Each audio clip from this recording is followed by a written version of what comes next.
ياه ايام. الياء دي في حد ذاتها هي النوستالجيا او الحنين للماضي، حنين لاشخاص، حنين لاماكن، لروايح معينه، لاكلات معينه.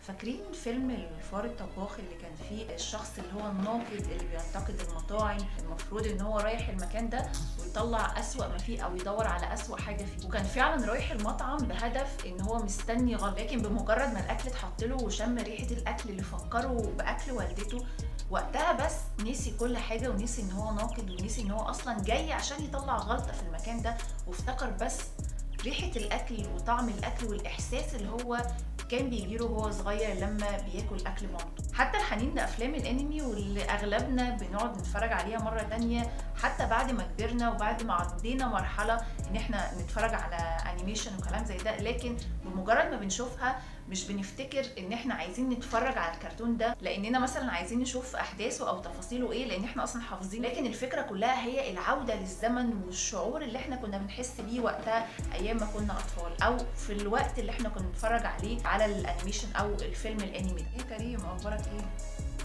عامل ايه في شغلك؟ لسه كنت بشوف فيلم الفار الطباخ، اول ما شفته افتكرتك على طول. فاكر كنا بنتفرج عليه قد ايه؟ كل ما يجي نتفرج عليه وكاننا خلاص يعني لحقنا ننسى.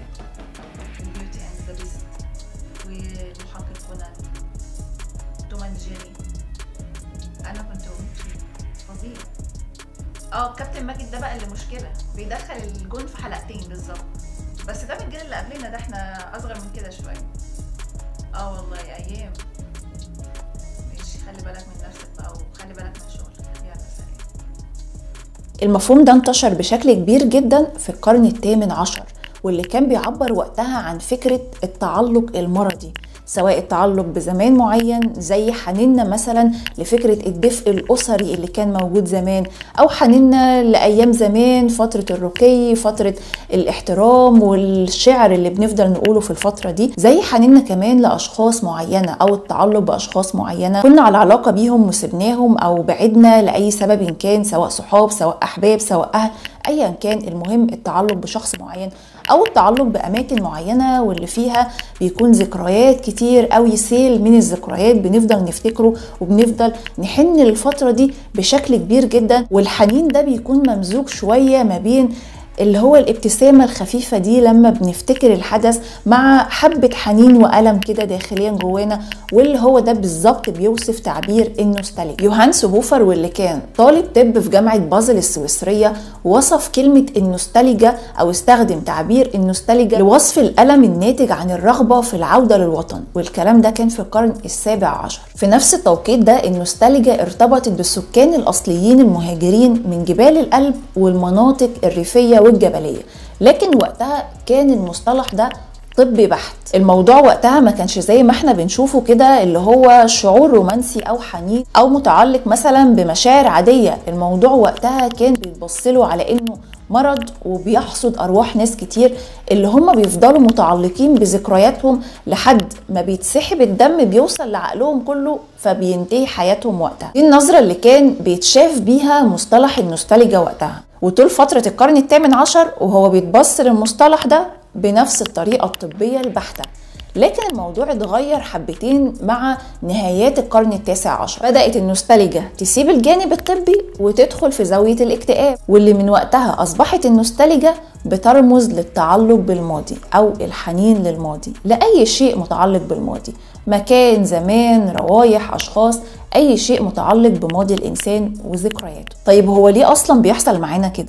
كبار المتخصصين في علم النفس بيوصفوا الحالة دي بأنه بيكون فاقد شوية لإحساس الهوية أو الانتماء، أو عنده مشاكل زيادة عن قدرة تحمله في التوقيت الحالي اللي هو فيه، هو مش قادر يتعامل معاها، أو فاقد لاستقرار ما في حياته مش قادر يوصل له، أو عنده نظرة تشاؤمية ناحية المستقبل فبيضطر إن هو يسحب نفسه من كل المشاكل اللي هو فيها دي وكل اللخبطة اللي هو فيها، يحاول يرجع للماضي بالهدوء بالذكريات بكل الكلام اللي هو كان عايش فيه، على اعتبار يعني ان الماضي ده ما كانش فيه اي مشاكل. لكن النقطه دي خليها شويه كده لان احنا هنتكلم فيها. مصطلح نوستالجيا في حد ذاته مقسم لكلمتين، نوستوس واللي معناها العودة أو الحنين، وألجيا واللي معناها ألم الفقد. وهو ده نفس الوصف اللي وصفته سفيتلانا بويم في كتابها The Future of Nostalgia، لما قسمت النوستالجيا لنزعة استعادة، بمعنى إعادة بناء الشيء المفقود. واللي أكتر ناس بتستخدم الجزئية دي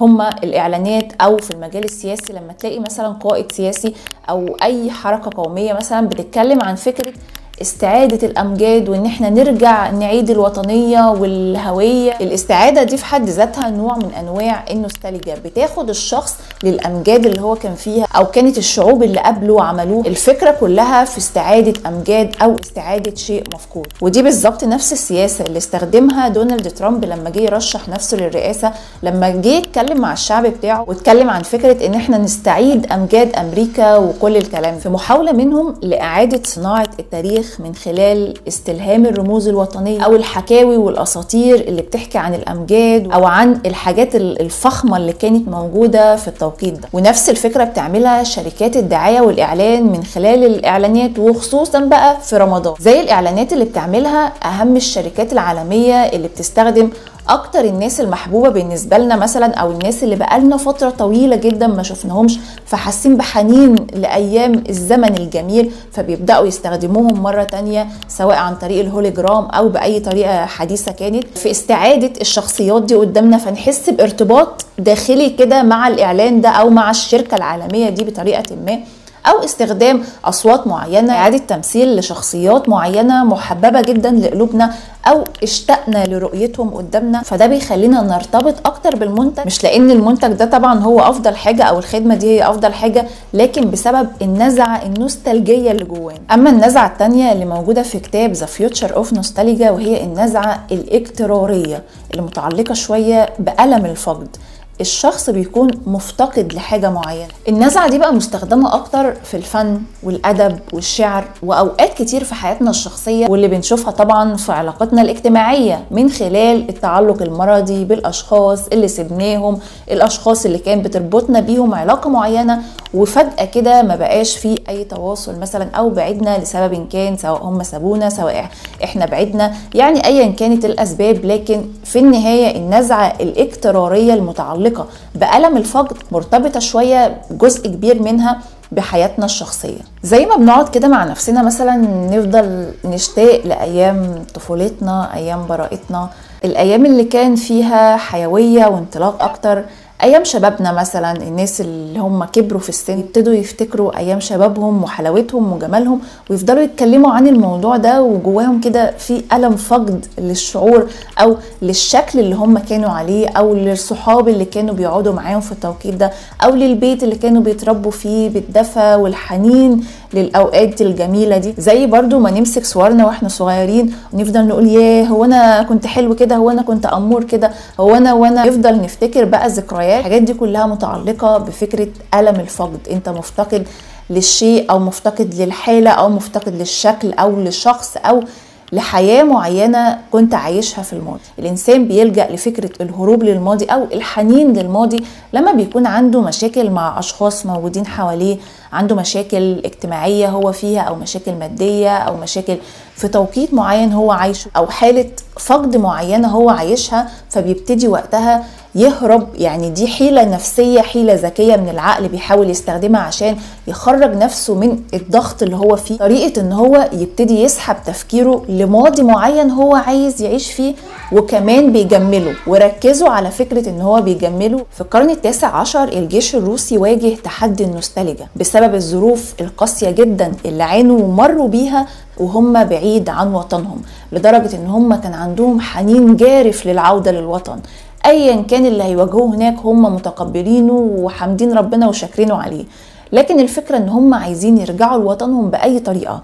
في التوقيت ده زي ما قلنا الموضوع كان بيتاخد من ناحية طبية، فكان الأعراض اللي بتصادفهم كانوا بيتعاملوا معاهم على إنها أعراض طبية، زي القلق، ارتفاع ضغط الدم، وسرعة في ضربات القلب. كان بينظر للموضوع على انه مرض جسدي، وكانوا خايفين وقتها ان هو يكون معدي لباقي الجنود اللي موجودة حواليه، لدرجة ان بعض الجنرالات حاولوا يتعاملوا مع الموضوع باسلوب الترهيب، اللي هو لو الاعراض دي ظهرت عليك هننهي حياتك. فطبعا الجنود عاشوا في حالة رعب وقلق كبيرة جدا لحد اوائل القرن العشرين، لما جه الطبيب والباحث الامريكي فرانسيس واكد وقتها ان الوعد بالاجازة والعودة للوطن كان حرفيا بينقذ المرضى والمصابين من على حافة الموت. وما ينفعش طبعا نغفل دور المؤسسات الرأسمالية واللي بيعتبروا من اوائل اصحاب المصلحة في تأكيد فكرة النوستالجيا او خلق نوستالجيا مزيفة اصلا، بداية من الهدايا التذكارية البسيطة جدا لحد المسلسلات والافلام والازياء وغيره. خصوصا بقى ان الجيل الحالي بالاخص عنده